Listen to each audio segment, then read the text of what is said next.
BJP పార్టీలో జరుగుతున్న గొడవల్లో బండి సంజయ్ ఇటంగా గొడవ ఎంతవరకు ఎంత అంటే ఇప్పుడు బీజేపీలో నాయకత్వ సంక్షోభం అనేది చాలా కాలంగా ఉంది. కొత్తగా ఏం లేదు. బీజేపీలో ఒక కోటరీ ఉంది. కోటరీ అంటే అది కేంద్ర మంత్రి కిషన్ రెడ్డి కావచ్చు, లేకపోతే ఇంకొంతమంది అంటే హైదరాబాద్ బేస్డ్‌గా ఎవరైతే కొంతమంది పార్టీ సీనియర్ నాయకులు ఉన్నారో, వాళ్ళు తమ ఆధిపత్యం కొనసాగించాలని దశాబ్దాలుగా ప్రయత్నిస్తున్నారు. అందులో వాళ్ళు సక్సెస్ అవుతున్నారు.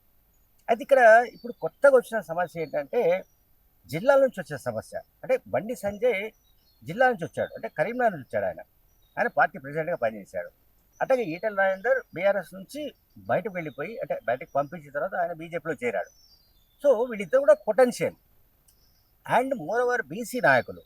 అందువల్ల ఏంటంటే వీళ్ళిద్దరికి సంబంధించిన విషయంలో వీళ్ళిద్దరి మధ్య కూడా గొడవ పెట్టే ఆహ్, ఆహ్, పథకాలన్నీ కూడా నేను అనుకుంటుంది ఏంటంటే బీజేపీలో ఎవరైతే మొదటి నుంచి బీజేపీ మా ప్రైవేట్ లిమిటెడ్ కంపెనీ అని భావించి పనిచేసే వాళ్ళు ఎవరైతే నాయకులు ఉన్నారో వాళ్ళే వీళ్ళిద్దరి మధ్య కూడా చిచ్చు పెడుతున్నారేమో అని అనుమానం వస్తుంది. ఎందుకంటే ఇప్పుడు బండి సంజయ్ కొడుకు పోక్సో కేసులో అరెస్ట్ అయిన తర్వాత జైలుకి వెళ్ళిన తర్వాత ఈటల రాజేందర్, ధర్మపురి అరవింద్ వాళ్ళ వాళ్ళ పైన ఫ్లెక్సీలు అవన్నీ కూడా మనకు కనిపించాయి.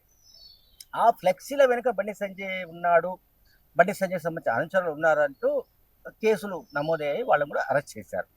ఈ మొత్తం చూస్తే ఎపిసోడ్ చూస్తే వీళ్ళిద్దరి మధ్య వైరం కంటే కూడా వీళ్ళిద్దరి మధ్య వైరం ఉందనో, వైరం సృష్టించాలనో అనుకునే పార్టీకి సంబంధించిన కొంతమంది లీడర్స్ ఒక పథకం ప్రకారమే ఈ గొడవలు సృష్టిస్తున్నట్టుగా మనకు కనిపిస్తుంది. ఇక్కడ బండి సంజయ్ 100% పొటెన్షియల్ లీడర్. మనం ఏమన్నా అనుకుందాం. ఆయన మాట తీరు ఎట్లైనా ఉండనివ్వండి, ఇంకేదైనా ఉండనివ్వండి. బట్ ఆయన పొటెన్షియల్ లీడర్ అనే సంగతి ఆయన పార్టీ ప్రెసిడెంట్‌గా పనిచేసినప్పుడే అర్థమైపోయింది. అందువల్లే బండి సంజయ్ అంటే నేను ఇప్పుడు ఏదైతే చెప్పినో హైదరాబాద్ బేస్డ్‌గా ఉన్న కొంతమంది బీజేపీ అగ్ర నాయకులు వాళ్ళు బండి సంజయ్‌ని అణిచివేయడానికి డే 1 నుంచి ప్రయత్నిస్తున్న సంగతి మనందరికీ తెలుసు. అందులో భాగంగానే దాని నేపథ్యంలోనే మనం ఈ పరిణామాన్ని గమనించాలి. అంటే ఇంకా బండి సంజయ్ కథ తెలంగాణలో ముగిసినట్టేనా? అంటే బండి సంజయ్‌ది ఎప్పుడు ముగిసిపోయే అవకాశం లేదండి. బికాజ్ నేను ముందే చెప్పాను. ఇంతకుముందు బీసీ నాయకుడు అండ్ పొటెన్షియల్ నాయకుడు అండ్ బేసిక్‌గా ఆర్ఎస్ఎస్ నుంచి గ్రో అయిన వ్యక్తి, అంటే పెరిగిన వ్యక్తి. అందువల్ల బండి సంజయ్‌ను బీజేపీ వదులుకోదు. బండి సంజయ్ కూడా బీజేపీని వదులుకోడు. ఆయన ఆ పార్టీ నుంచి బయటకు వెళ్ళడు. సో నేను చెప్పాను కదా! Bandi Sanjay most potential leader. ఆయనకి ఇప్పటికీ క్యాడర్ బేస్డ్ లీడర్ ఆయన. Cadre based leader.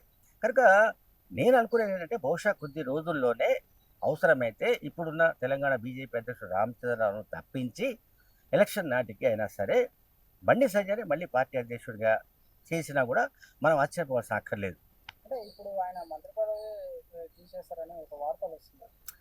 ఇప్పుడు మంత్రి పదవి ఒకవేళ తీసేసినా కూడా నేను ఇంతకుముందు చెప్పినట్లుగా ఆయనకు పార్టీ రాష్ట్ర బాధ్యతలు ఇచ్చే అవకాశాలు లేకపోలేదు.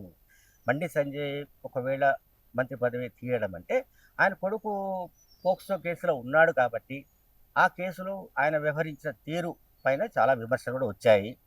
అందువల్ల పార్టీ హైకమాండ్ ఆయన పట్ల కొంత కటువుగా నిర్ణయం తీసుకొని ఆయనను తప్పించాలనుకుంటే ఆ ప్లేస్‌లో మేబీ డీకే అరుణ తీసుకోవచ్చు. లేదంటే ఈటెల రాజేందర్‌కి ఛాన్స్ లేదు. అట్లా. ఎవరు అరవింద్‌కు ఛాన్స్ లేదు. ఈటెల రాజేందర్‌కు ఛాన్స్ లేదు. బహుశా అయితే గీతే డీకే అరుణకు ఛాన్స్ ఉంది. లేదా ఆదిలాబాద్ ఎంపీ నగేష్‌కు కూడా ఛాన్స్ ఉంది. ఎందుకంటే బికాజ్ ఆయన ఎస్టీ గనుక ఆయనకి ఛాన్స్ ఉంది. అంటే అరవింద్ గారే పదవి కాంక్షతోటి ఇవన్నీ చేస్తున్నారు కొందరు అంటున్నారు. ఇప్పుడు అరవింద్, బండి సంజయ్ ఇద్దరు కూడా ఒకే సామాజిక వర్గం అండి. మున్నూరు కాపు సామాజిక వర్గం. కనుక బండి సంజయ్‌ని తొలగిస్తే ఆ సామాజిక వర్గం నుంచి తనను రీప్లేస్ చేస్తారని ఆయన అనుకుంటుండొచ్చు. ఆయన ఊహిస్తుండొచ్చు. అది ఆయన కల కావచ్చు. కానీ అది సాధ్యం కాదు.